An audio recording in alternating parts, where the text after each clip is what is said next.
Hello and welcome to this first video clip of 2018 from JJ's Wargames. Today I'm just going to take a few minutes to talk about the latest addition to my collection, which are these Viking 28mm Hirdmen. These are gripping beast plastics. Apart from the chappie you can see in the middle there carrying the banner, who is part of their metal range, but nonetheless very imposing and lovely looking figure to go along with the group as a whole. Just going to take a little bit of time to talk about these figures. And usually I take a little bit of time to talk about the colours I use. Really wanted to just focus specifically on some of the flesh tones, because I was talking about flesh in the last clip I talked about. The fact that these guys would tend to be out in the open a lot more, and so therefore, you know, they may well have a darker hue to their skin than more modern men. These guys on the other hand are Northern Europeans, so there's a lot of blondes, redheads in amongst their numbers, and of course they would tend to have those lighter skin tones. I love the Viking plaited side locks and beards that these figures have, and as you'll notice also, my warriors are high status, so they tend to have the more highly decorated clothing.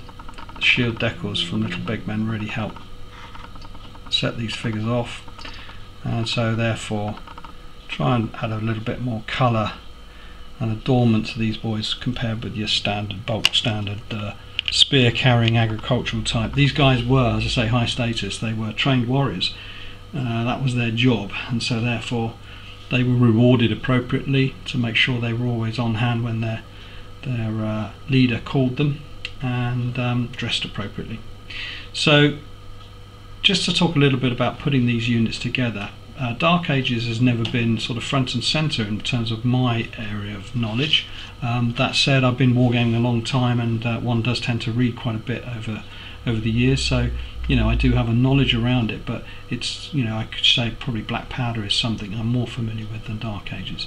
So I think if you're going to immerse yourself in any new period, it's always good to start thinking about, well, what materials are you going to look at to refer to find out how you're going to set up the armies you want to model. And so I've put together some of the stuff that I've been using as references for putting these figures together.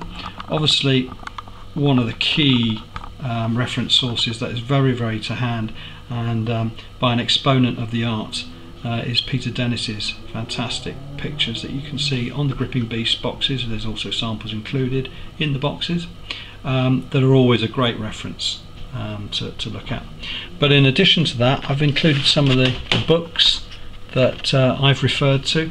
So you can see along the back there, Armies of the Dark Ages, an old WRG publication, very useful. The Vikings, which is a collection of photographs of the reenactment groups, who spent a lot of time researching the historical record and trying to work out what these guys would have looked like in reality, through to some of the more modern publications. There you go, Viking Warrior, Anglo-Saxon Warrior from Osprey, and I've included Dux Bellorum, which is the rule set I'm tending to use for my big battle recreations. It's an Osprey publication. There's some great photographs in there from other collectors, and of course some more of the Osprey artwork from this sort of era, so it gives you a very good idea of how these guys might well have appeared. In addition to that, I can really say there's no better reference perhaps than actually looking at the real thing itself. So if you go on JJ's Wargames, you'll see posts there on trips we've done to the British Museum, to the Yorkshire Museum in York, who've got really amazing collections of Anglo-Saxon and Viking artifacts. Simple things such as shoes, seeing how they were manufactured inside out, so the stitching was done and then they were turned inside out, so you've got these seams appearing. If you've seen the real thing, it's far easier to paint them having done so. Likewise with the sword pommels and cross handguards, you know, seeing the materials that were used really helps when it comes to painting and getting the look of the thing. So yeah, if you want to immerse yourself, museum visits are really worthwhile. Finally, begin with the end in mind. When I got into this, I always wanted to do the bigger battle. As wargamers, I think that's what we tend to home in on, you know, where those several thousand men would clash in open battle. However, I guess probably the warfare that typified this era is more likely to be skirmish, and so I wanted the option of being able to do both, hence these Sabo bases. I have to say I don't like Sabo bases. I find them rather clunky. Certainly it's something I would have never used in my black powder collections, but I quite understand it with Ancient and Dark Ages having that flexibility.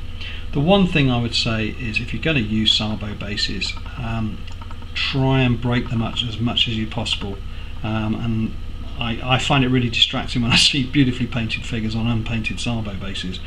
So I thought, well, if you feel that way about it, show people what you mean, and this is what I mean. I mean, whatever you've got to do, builder's ballast, clump foliage, static grass, anything just to sort of take the eye and distract it away from those, you know, rather severe edges to Sabos, and get the attention back on the figures.